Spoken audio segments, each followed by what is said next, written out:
ஒரே நாடு, ஒரே தேர்தல், ஒரே மதம், ஒரே கோவில், ஒரே உணவு, ஒரே வழிபாட்டு உரிமை என்கிற ஆதிக்கத்தை நிலைநிறுத்துகிறதை தமிழ்நாடு போன்ற ஜனநாயக மாண்புள்ள சுயமரியாதை கொண்ட நாடு ஏற்றுக்கொள்ள முடியாது என்பதைதான் இன்றைக்கு தந்தை பெரியார் வழியில், பேரறிஞர் அண்ணாவின் வழியில், முத்தமிழர்கள் கலைஞர் வழியில் தளபதி அவர்கள் தென்னிந்தியாவின் முதல் குரலாக இந்த ஒரே நாடு ஒரே தேர்தலை எதிர்த்து இந்த அரசினர் தீர்மானத்தை கொண்டு வந்திருக்கிறார். இன்றைக்கு நான் கேட்கிறேன், ஒரு நாடாளுமன்ற உறுப்பினர் அவர் அகால மரணமடைந்து விட்டார் என்று சொன்னால், ஒரு சட்டப்பேரவையினர் இறப்பை சந்திக்கிறார் என்று சொன்னால், உள்ளாட்சி பிரதிகள் இறப்பை சந்திக்கிறார்கள் என்று சொன்னால், தேர்ந்தெடுக்கப்பட்ட சில மாதங்களிலே திரும்பவும் 5 ஆண்டுக்கு ஒரு முறை ஒரே தேர்தல் வருகின்ற வரையில் இந்த காலி பணியிடங்களாகவே அறிவிக்கப்படுமா தேர்தல் ஆணையம்?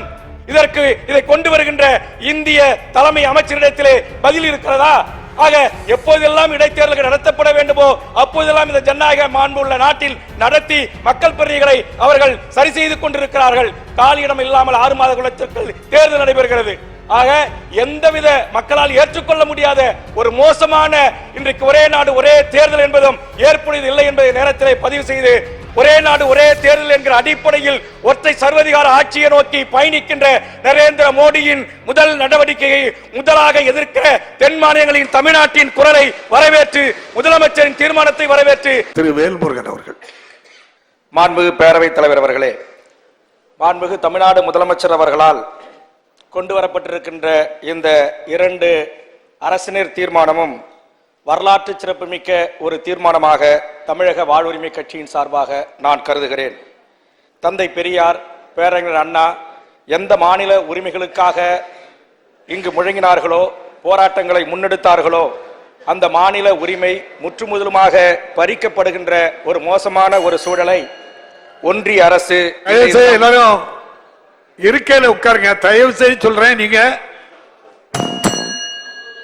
2 முக்கியமான தீர்மானம் வந்திருக்கு, அதுல பேச வரவங்க என்ன கருத்து சொல்றாங்க, யாருமே உட்கார்ந்து கேட்க மாட்டேங்கிறீங்க. நீங்க நான் வருத்தத்தோட சொல்றேன். மாண்புமிகு உறுப்பினர், ஆக இந்த மாநில உரிமைகளை இன்றைக்கு காலில் போட்டு நசுக்கி ஒரு சர்வதிகார தன்மையோடு இந்திய நாட்டின் பன்முகத்தன்மையும் ஜனநாயக மாண்புகளையும் குழி தோண்டி புதைக்கின்ற நடவடிக்கைகளில் ஒன்றிய பாரதிய ஜனதா பாசிச அரசு தொடர்ந்து நடத்தி வருகிறது. ஒன்றிய பாரதிய ஜனதா பொறுப்பேற்றதிலிருந்து இந்திய ரிசர்வ் வங்கியினுடைய கவர்னருக்கு இருக்கிற அதிகாரத்தை தன்னகத்தில் எடுத்துக்கொண்டு கவர்னரின் ஒப்புதல் இல்லாமல் இந்திய ரிசர்வ் வங்கியின் பணத்தை ஒன்றிய அரசு கையில் எடுத்தது கடந்த கால வரலாறு. இந்திய தேர்தல் ஆணையத்தை சார்ந்தவர்கள் ஒரு சித்தாந்தத்தை ஏற்றுக்கொள்ளவர்களாக நியமனப்படுகிற சூழல். இந்திய தகவல் உரிமை ஆணையத்தின் தலைவராக பொறுப்பேற்பவர்களும் ஒரு சித்தாந்தத்தை ஏற்றுக்கொண்டவர்களாக இருக்கிறார்கள். இந்திய நாட்டின் முப்படை தளபதிகளின் பதவிகளை காலி செய்து முப்படை தளபதிகளுக்கும் ஒரே சித்தாந்தத்தையும் கருத்தையும் ஏற்றுக்கொள்ளக்கூடியவர்கள் தலைவராக நியமிக்கப்படுகின்ற சூழல். இந்திய நாட்டின் உச்ச நீதிமன்றத்தின் தலைமை நீதிபதிகளாக இருந்தவர்களுக்கு ஒரு சித்தாந்தத்தின் அடிப்படையிலே ஆளுநர் பதவிகள் வழங்கப்பட்டு தான் ஏற்றுக்கொண்ட சித்தாந்தத்தின் கருத்தையும் வெளிப்படுத்தக்கூடியவர்களை இந்த நாட்டின் உச்சபட்ச பதவிகளை அமர்த்தப்படுகின்ற ஒரு சூழல். இன்றைக்கு இந்தியா என்பது பல்வேறு மொழிவழி தேசிய இனங்களை கொண்டு 546க்கு மேற்பட்ட சமஸ்தானங்களை கொண்டு ஒரு குடையின் கீழ் இந்த நாடு இன்றைக்கு மிகச்சிறப்பாக உலகத்தில் மிகப்பெரிய ஜனநாயக மாண்புடைய நாடு என்கிற இந்த வரலாற்று சிறப்புமிக்க பெயரையும் புகழையும் மாண்பையும் அழித்தொழிக்கிற வேளைதான் இன்றைக்கு ஒரே நாடு ஒரே தேர்தல் என்று ஒன்றிய அரசு கொண்டு வந்திருக்கிற இந்த மிக மோசமான ஒரு நடவடிக்கை ஆகும். இன்றைக்கு மறு சீரமைப்பு என்கிற பெயரில் இன்றைக்கு இந்திய அரசு கொண்டு வந்த சட்டத்தின் அடிப்படையில் மக்கள் தொகையை குறைப்பதற்காக இன்றைக்கு நாம் இருவர் நமக்கேன் இருவர் நம் என்ற ஒரு கருத்தில் தொடங்கி நாமே இருவர் நமக்கு ஒருவர் போதும் என்கிற அடிப்படையில் இந்தியாவில் தமிழகம் இந்திய நாட்டின் முன்னோடி மாநிலமாக இன்றைக்கு இந்த குறைந்த பேரு விகிதத்தை கட்டுப்படுத்தி ஒரு மிகச்சிறந்த ஒரு மாநிலமாக பல்வேறு குறியீடுகளில் இந்தியாவின் தலைச்சிறந்த மாநிலமாக விளங்கி வருகின்ற அந்த மாநிலத்தில் நீங்கள் மக்கள் தொகையில் குறைந்து கொண்டிருக்கிறீர்கள். அதனால் உங்களுக்கான நாடாளுமன்ற தொகுதிகளை குறைக்கிறோம், சட்டப்பேரவை தொகுதிகளை குறைக்கிறோம், உள்ளாட்சி பிறவைகளின் தொகுதிகளை குறைக்கிறோம் என்கிற இந்த நிலைப்பாடு என்பது மாநில அரசின் மக்களால் தேர்ந்தெடுக்கப்பட்ட அரசின் உரிமைகளையும் மாநில மக்களின் உரிமைகளையும் இன்றைக்கு குழிதோண்டி புதைக்கிற ஒரு செயல் என்று தமிழக வாழ்வுரிமை கட்சியின் சார்பாக மாநில உரிமைகளை தந்தை பெரியார் தமிழ்நாடு தனிநாடு வேண்டும் என்று கோரினார். பேரறிஞர் அண்ணா மாநில சுயாட்சி கோரினார்.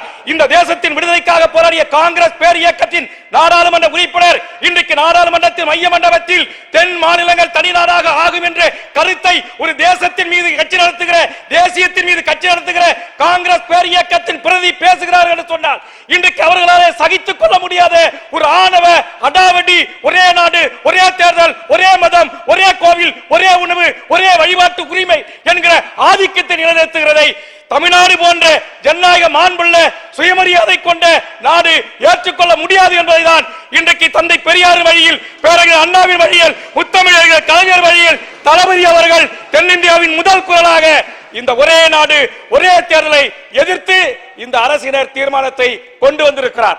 ஆக தமிழரின் வாழ்வுரிமைக்காக களத்தில் நின்று போராடுகிற, தமிழ்நாடு விடுதலையை நேசித்த என் போன்றவர்களுடைய இந்த ஜனநாயக வரம்புக்குள் இன்று பணியாற்றுகிறோம் என்று சொன்னால், தனிநாடு கேட்ட இயக்கத்திலிருந்து, ஆயுத போராட்ட வழியிலிருந்து அமைதி வழியில் இந்த ஜனநாயக மாண்பை ஏற்றுக்கொண்டிருக்கிறோம் என்று சொன்னால், இந்த நாடு மதத்தின் பெயராலோ சாதியத்தின் பெயராலோ கூறு போட்டுவிடக் கூடாது என்பதுதான் காஷ்மீரிலே 370 தொடங்கி இன்றைக்கு மாநில உரிமைகளை பறித்து இந்தியாவின் பல்வேறு தலைமை பொறுப்புகளின் பதவிகளை தன்னகத்தில் கொண்டு வந்து ஒரு சர்வதிகார நாட்டை ஆட்சி நடத்துவதை நோக்கி நரேந்திர மோடியின் ஆட்சி சென்று கொண்டிருக்கிறது.